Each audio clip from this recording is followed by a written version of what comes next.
Yo, what's going on, everybody? It is your boy Fitz1TV here, aka GLorn33, back here with another video on the channel for y'all. And I'm gonna be doing something a little bit different, right? This is like a movie review slash reaction. I want to talk to you guys about the new Demon Slayer movie that came out. Well, it came out in the US a couple weeks ago. For my homies in Japan, that movie's been out for months, but of course, because of the pandemic, right, we're just getting it now. Plus, you know, the movie theaters are just opening back up. So, you know, I wanted to wait a little bit before I talked about this on the channel. And what's crazy is this is the first Demon Slayer video I've ever done on the channel, right? Because when I started covering other anime, Demon Slayer's manga actually ended and there was no season 1 of the anime had already complete. So there really wasn't, you know, enough content for me to make on Demon Slayer. So I'm hoping that, you know, with this video, this will be the start of me posting some more Demon Slayer content. Of course, as we're gonna get the Demon Slayer video game here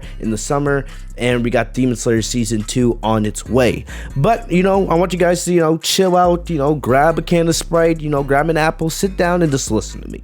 All right, so let's talk about this Demon Slayer movie, right? What is crazy, first off, what is crazy about this Demon Slayer movie is that right now it's the #1 movie at the box office here in the US. That is crazy. I read a report that it's the first anime movie in decades to be #1. My Hero Academia Heroes Rising, which was actually the last movie I saw in a theater before the pandemic. All right, the My Hero movie came out like late January, very early February, and that's right around the time where things started, you know, shutting down, right? So, you know, it's kind of crazy. The last movie I saw before the pandemic was an anime movie, and then the first movie I see in a theater after the pandemic, or well, we're still in the pandemic, but you guys get the point, you know, is an anime movie. And it's the first anime movie in decades to be #1, mainly because a lot of movies that were supposed to come out, right, are being put on streaming services. And, you know, we know like Black Widow and Marvel, they're saving their movies for later in the year, in the summer, when people are vaccinated, and hopefully we can get full movie theaters again, God willing, and all that good stuff.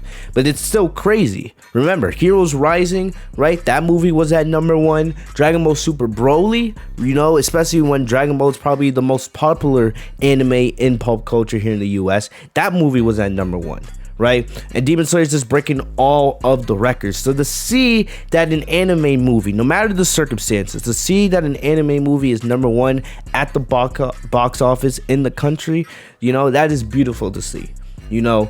And it's still, you know, just a little side note, the fact that Dragon Ball, because you guys, for my Dragon Ball fans out there, I do a lot of Dragon Ball on this channel, right?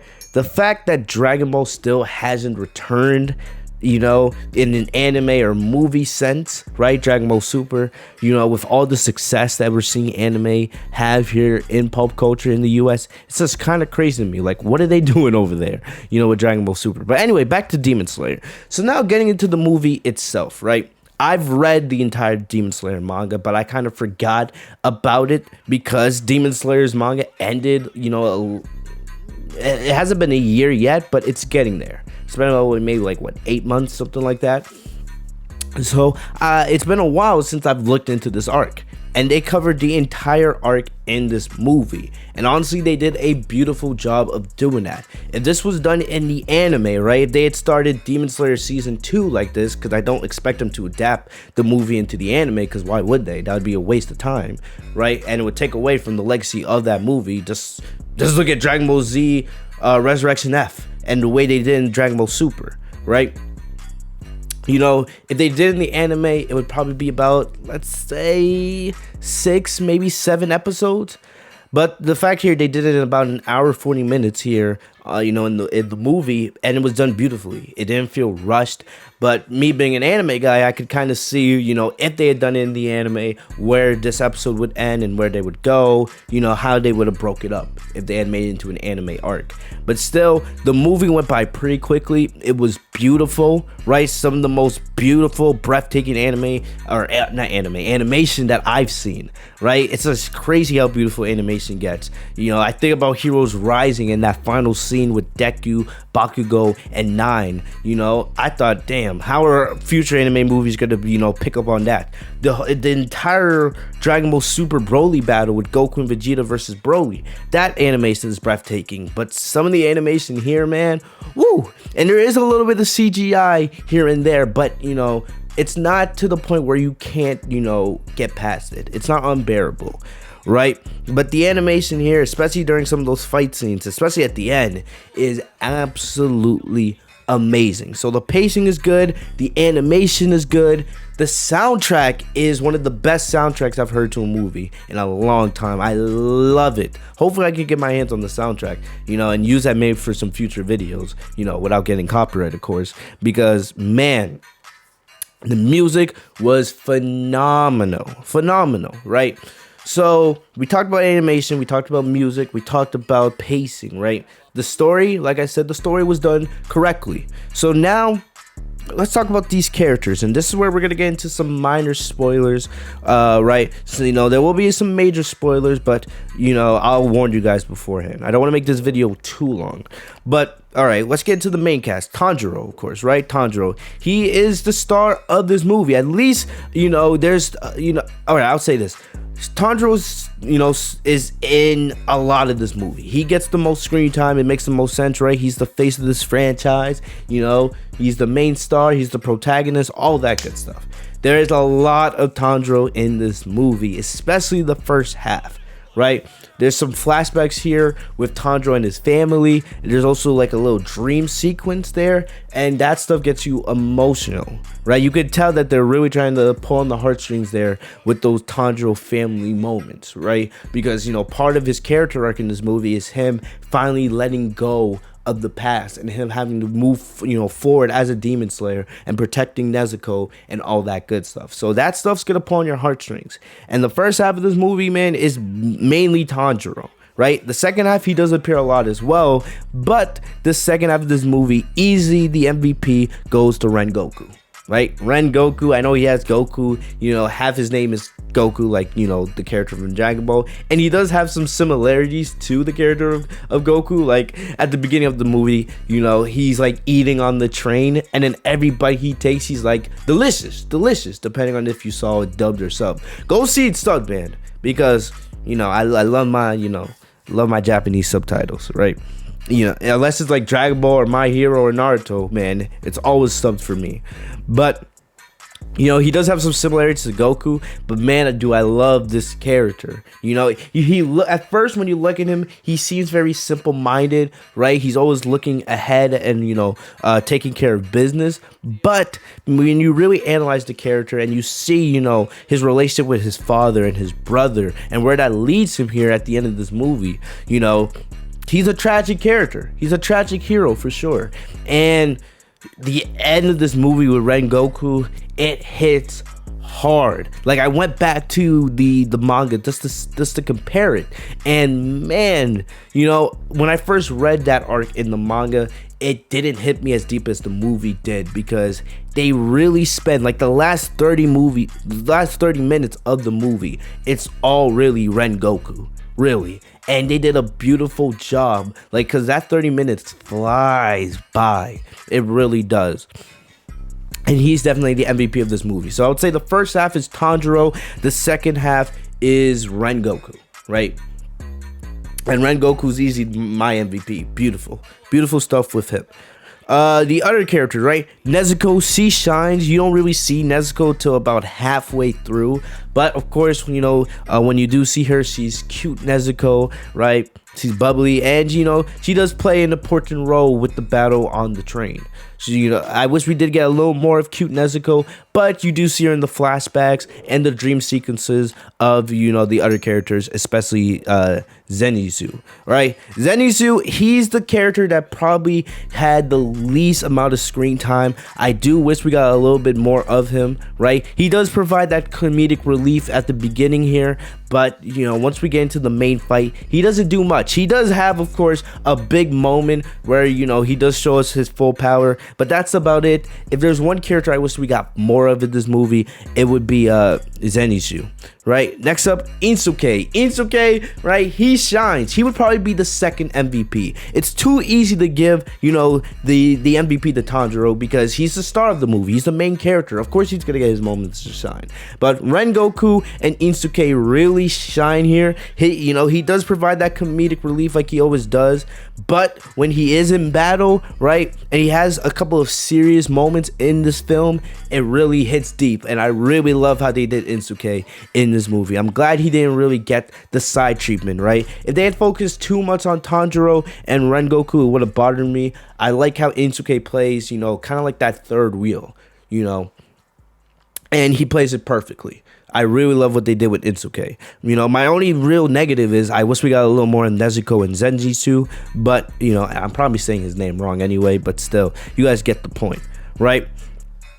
The two main villains, right, the demons that they face, you know, Enmu, he's like, his power is creating like dream sequences, and then we have Akaza. You know, you guys know I'm not the best with pronouncing names, but you guys, for those who've seen the movie, you know who I'm talking about.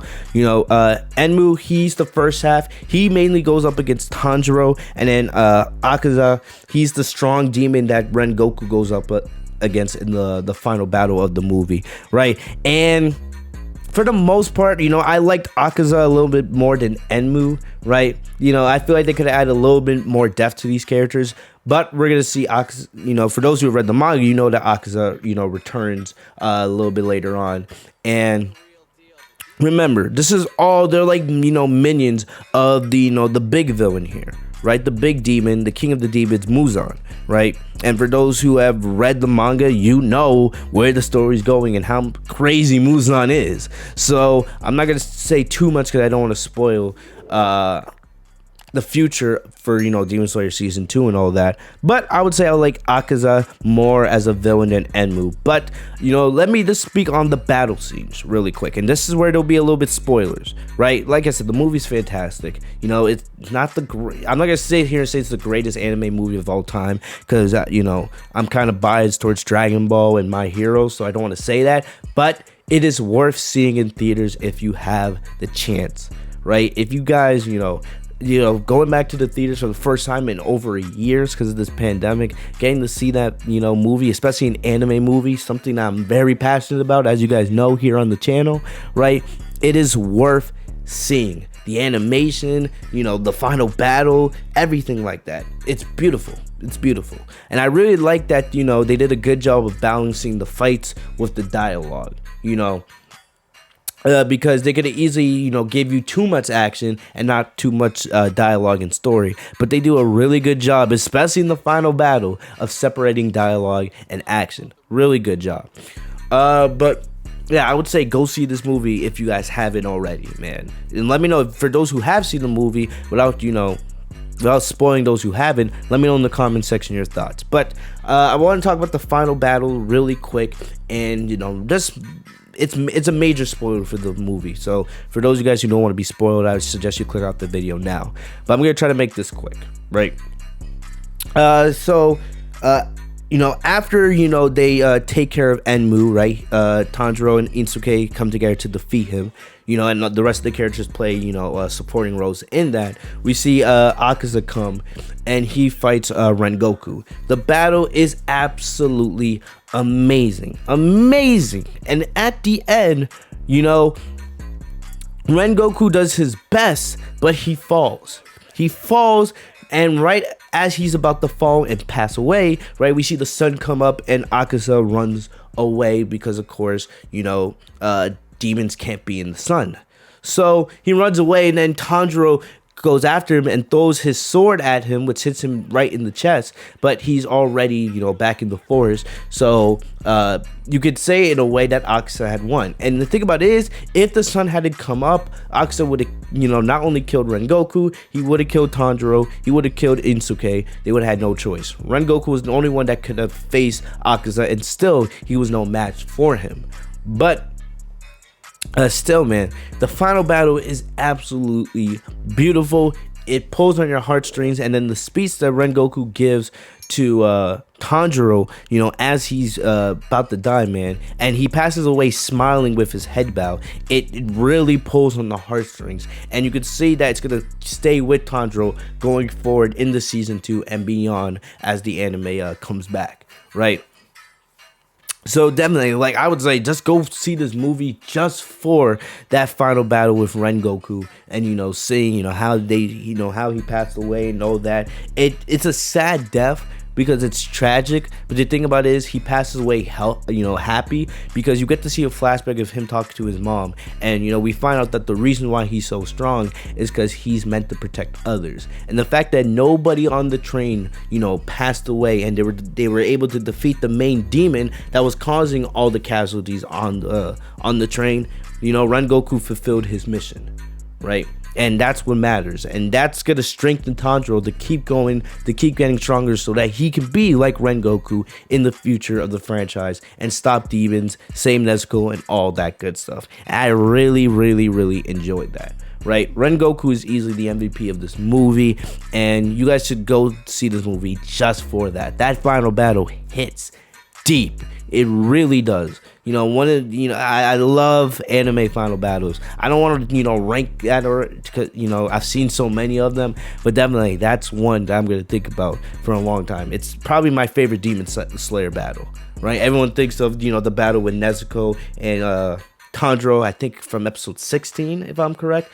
But, you know, still, man, that battle at the end with Akaza and Rengoku, it hits. It hits. So I wanted to talk about that really quickly. But, you know, other than that, that's about it. Like I said, you know, if I had to rate this movie, I would say maybe about, you know, I would say close to like a 7.7 out of 10.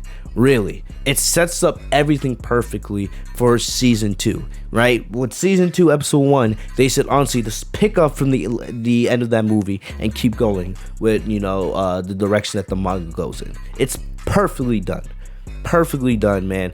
I loved it. Didn't feel too long, right? They could have added maybe 10 minutes more if they really wanted to, but for the most part, the pacing is done well. The animation, the music, the final battle, right? For the most part, most of the characters outside of Zenitsu are done pretty well, right? I really enjoyed this film. Really enjoyed it. I'm glad to see it having the success it does, because it does a lot, you know, not only for the Demon Slayer franchise, but it does a lot for anime and pop culture in general. So let me know what you guys thought of the movie, if you guys have seen it, if you guys enjoyed it, if you guys enjoyed this little review / reaction. Leave a like on the video, subscribe if you guys are new to the channel by hitting the bell right next to my name, Fitz1 TV, so you guys are notified every time I post a new video. I'm hoping this will be the start of me posting more Demon Slayer content, but like I said, you guys gotta like the video, you guys gotta let me know that you guys want this type of content going forward. But thank you guys for everything once again. I'll see you guys later, man. Go check this movie out if you guys haven't already. It is definitely worth seeing. I'll see you guys later, man. Stay safe and healthy, y'all. Peace.